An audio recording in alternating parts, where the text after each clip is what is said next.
पिछले लॉकडाउन के खुलने के मान बाद गया जिला में इमारत शरिया का दौरे वफ्द था। मस्जिद में प्रोग्राम हो रहा था। मुफ्ती आफ्ताब आलम साहब मधुबनी जिला के हैं, दारुल इस्लामिया इमारत शरिया में उस्ताद हदीस है, वो भी शरीक वफ्द थे। हजरत मौलाना कमर अनीस साहब की क़ियादत में सुन रहे हैं आप लोग कि सुनते सुनते सुन हो रहे हैं। अच्छा अच्छा, तो दूसरा गियर है हमारे पास, अभी उसको खोले नहीं है। हजरत मौलाना मुफ्ती आफ्ताब साहब तकरीर करके टहल रहे थे मस्जिद के सहन में। अंदर मौलाना कमर अनीस साहब की तकरीर चल रही थी। उतने में मस्जिद के गेट पर एक जवान औरत निकाब पोश मस्जिद के गेट पर आती है और मुफ्ती साहब को ऐसे इशारे से यूं बुलाती है। ये डर गए बेचारे, कह रहे ये हमको क्यों बुला रही है। खैर डरते डरते गए। मौलाना साहब इमारत शरिया से आप ही लोग आए हैं? तो हाँ, क्या बात है। डर गए। इन्होंने सोचा कि तलाक का मसला होगा। हजरत इमारत शरिया से आप ही लोग आए हैं? तो हाँ, क्या बात है। हजरत सुनिए जरा, दिल थाम के। अगर कलेजे में दिल है और पत्थर का सिल अगर नहीं है तो कलेजा चकनाचूर हो जाना चाहिए। मस्जिद के गेट पर जवान औरत निकाब पोश आती है और कहती है, मुफ्ती साहब हम इस मस्जिद के इमाम साहब की बीवी हैं। है कौन आ गई थी? मस्जिद के गेट पर FIR दर्ज करवाने के लिए इमाम की बीवी पहुंच गई। हजरत मैं इस मस्जिद के इमाम साहब की बीवी हूं, मेरे 4 बच्चे हैं और 5वां मेरे पेट में है। जालिम समाज ने कितना उसको जख्मी कर दिया था। मस्जिद के सदर सेक्रेटरी ने कितना उसको दुखी कर दिया था कि वो बात भी बोल गई जो बोलने की नहीं थी। अल्लाह, ये बात बोलने की थी कि 5वां मेरे पेट में है। अल्लाह, ये तो तहजीब से गिरी हुई बात है ना। अरे गर्भवती महिला बोलती रहती है, नहीं बोलती है ना। हजरत मैं इस मस्जिद के इमाम साहब की बीवी हूं, मेरे 4 बच्चे हैं और 5वां मेरे पेट में है और हम दोनों मियाँ बीवी कुल 7 आदमी हुए। इसके बावजूद इस मस्जिद का सदर सेक्रेटरी मेरे शौहर इमाम साहब को सिर्फ 4000 तनख्वाह दे रहे हैं। अल्लाह, 4000। आप इमारत शरिया से आए हैं, आपकी आवाज में दम है, ताकत है। आप जरा माइक में इस गरीब की आवाज लगा दीजिएगा, अल्लाह आपका भला करेगा। ये कहते कहते वो इमाम की बीवी की आवाज भर्रा गई, आंखों से आंसू टप टप टप टप गिरने लगे। कब जागिएगा, कब जागिएगा? ये मजलूम तबका की आवाज में उठा रहा हूं। अभी लॉकडाउन का वाकया मैं क्या बताऊं, दिल का घाव मैं कितना दिखलाऊं। 15 मिनट तो यूं ही पार हो गया। हॉस्पिटल के जीना पर एक मस्जिद का इमाम मुंह ऐसे छुपा कर रो रहा था, ऐसे छुपा के आंसू पोंछता था। मस्जिद का इमाम। एक मौलाना साहब गए थे, देखा कि मौलाना और रो रहे हैं। रुके, क्या मौलाना साहब क्या हुआ आपको, काहे रो रहे हैं? नहीं कोई बात। उन्होंने आंसू छुपाने की कोशिश की लेकिन नहीं, छुपा नहीं आंसू। बताइए ना, बताइए ना, कोई प्रॉब्लम, कोई परेशानी? नहीं कोई बात नहीं, चाहिए ना। बहुत जिद करने पर हजरत मेरी अहलिया अभी अंदर भर्ती है, डिलीवरी का मामला है, बड़ा ऑपरेशन होना है। डॉक्टर का कहना है कि 20,000 फीस है, अभी 15,000 जमा कीजिए तब हाथ लगावेंगे। अब मेरे पास 7,000 रुपया है। मस्जिद के खजांची को मैंने कहा कि 1 महीने की एडवांस तनख्वाह दे दो। मस्जिद का खजांची कहता है कि फंड में पैसा नहीं।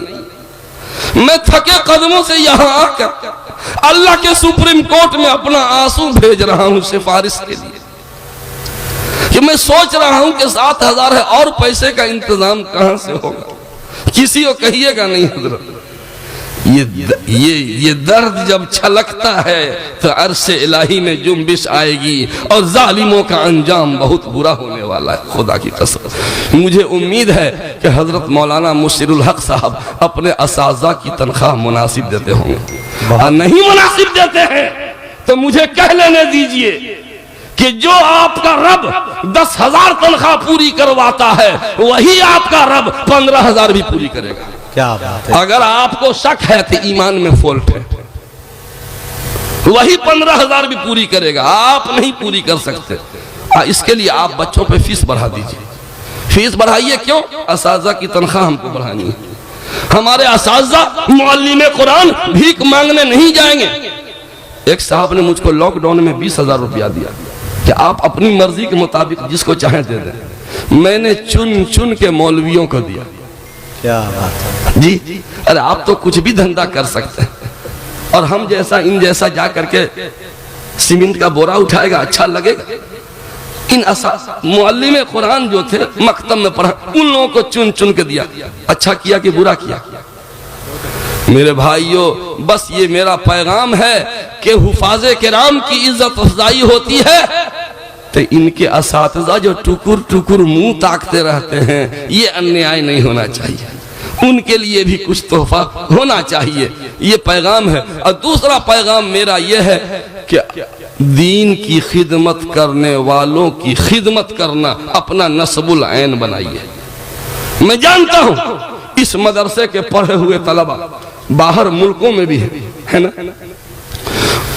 मैं उन लोगों को कहना चाहता हूं जो इस मदरसा से फारिग हैं, और उन लोगों को कहना चाहता हूं जो फारिगीन के वालिदैन हैं। आपको अल्लाह ने खुशहाल बनाया, दुबई से खूब पैसे आ रहे हैं। क्या ऐसा नहीं होना चाहिए कि आपका बेटा कहता कि अब्बू इस पैसे में से मेरे फला उस्ताद को 1,000 रुपया तोहफा के तौर पे दे दीजिएगा। मेरी तो ख्वाहिश है कि अल्लाह ताला मुझको खूब मालदार बना दे, बहुत मालदार। काहे के लिए? ताकि अंबानी के साथ शेयर करें ना। मालदार इसलिए बनूं ताकि गांव गांव घूम घूम कर जहां जहां मकतब है, दरवाजे में कुरान की पढ़ाई हो रही है, मस्जिद में जहां जहां मैं रुक करके और मुअल्लिम कुरान से थोड़ा गरम गरम मुसाफा कर लूं। 1,500 जो तो आप भी किया कीजिए। आप भी जहां गुजरे अब देखे कि मकतब चल रहा है, दरवाजा पे गाड़ी रोको रोको गाड़ी, जो 1,500 200 100 ये मेरी तरफ से चाय पी लीजिए। तो नहीं, मेरी तरफ से चाय है तो आप कौन हुए? छोड़िए ना कौन हुए, हम मुसलमान हैं। ये मेरी तरफ से चाय कबूल कीजिए, नहीं होना चाहिए। याद रखिए, खादिम कुरान की खिदमत कीजिएगा, अल्लाह आपकी नस्लों को तर कर देगा, आबाद करके रख देगा। इतना अत्याचार, इतना जुल्म। खगड़िया जिला में एक मस्जिद में निकाह पढ़ाने की फीस तय है 4400 रुपया, 4,400 निकाह पढ़ाने का। इमाम साहब पढ़ावेंगे और 4400 रुपया से कम नहीं, ठीक है। लेकिन आप तो खुश होंगे कि अरे बाप रे, इमाम साहब तो गदगद हो गए तब 4400। आगे सुनिए ना, 4400 रुपये में इमाम साहब को सिर्फ 400 रुपये मिलते हैं, और 4,000 रुपया मस्जिद के फंड में या मुतवल्ली के जहन्नम में, पता नहीं कहां। सिर्फ 400 रुपये। ये जुल्म नहीं है? मैं ये बात घूम घूम के उठा रहा हूं, और अल्लाह का शुक्र है इसका नकद फायदा मुझे महसूस हो रहा है। मैं धमौल गया, मैं तकरीर नहीं कर रहा, मैं कारगुजारी सुना रहा, मैं एक मजलूम तबका की आह को सुना रहा ताकि आपको उसकी आह न लगने पाए।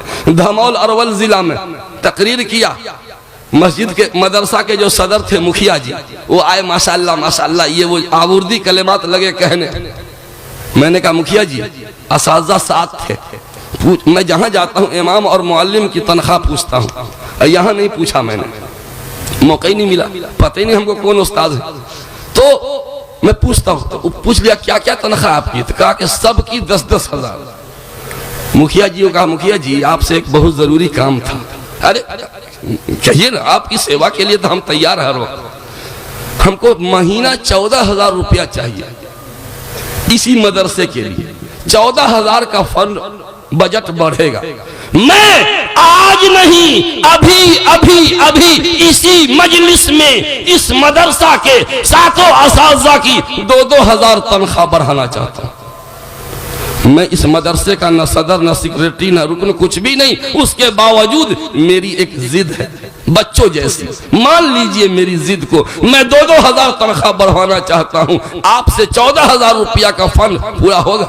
नहीं होगा तो बता दीजिए, मैं इंतजाम करूं। नहीं नहीं हजरत, बस हो गया। आपने कह दिया ना, बस। वो मौलाना, अभी मुलाकात हुई 3 तारीख को जहानाबाद में, सदर मुदर्रिस। मैंने कहा क्या हुआ जी, तनख्वाह बढ़ी? ए हजरत, उसी महीने से बढ़ गई। अंदर से मेरे दिल में खुशी हुई, परवरदिगार, अगर मेरे कहने की वजह से आपकी दीन के खादिम का भला हुआ है, या अल्लाह इस अमल के तुफैल मेरी बख्शिश कर देना और मेरे वालिदैन की भी बख्शिश कर देना। इसलिए आप हजरात जिंदगी का एजेंडा बनाइए कि अपने आइमा की तनख्वाह बढ़वाना है। अभी समस्तीपुर में इमाम साहब से पूछा क्या तनख्वाह था? 7,000। मस्जिद के सेक्रेटरी का ऑपरेशन कर दिया, वो भी बड़ा ऑपरेशन कर दिया। कहा सुनिए, इस महीने से 3,000 बढ़ाइए, इनकी 10,000 होना चाहिए। इमाम साहब मेरा नंबर नोट कीजिए, अगर इन्होंने इसी महीने से 10,000 तनख्वाह नहीं की, आप हमको फोन कीजिएगा, मैं बुला लूंगा आप, मैं कहीं और रखवा दूंगा, मेरे पास भी जगह आती रहती है। मालूम हुआ कि तनख्वाह बढ़ गई उनकी, 7 से 10 हो गई। करीब बाप, 3,000 का इजाफा तो 6 साल में होता, साल में 500 बढ़ता था। ये के झटका में 3,000।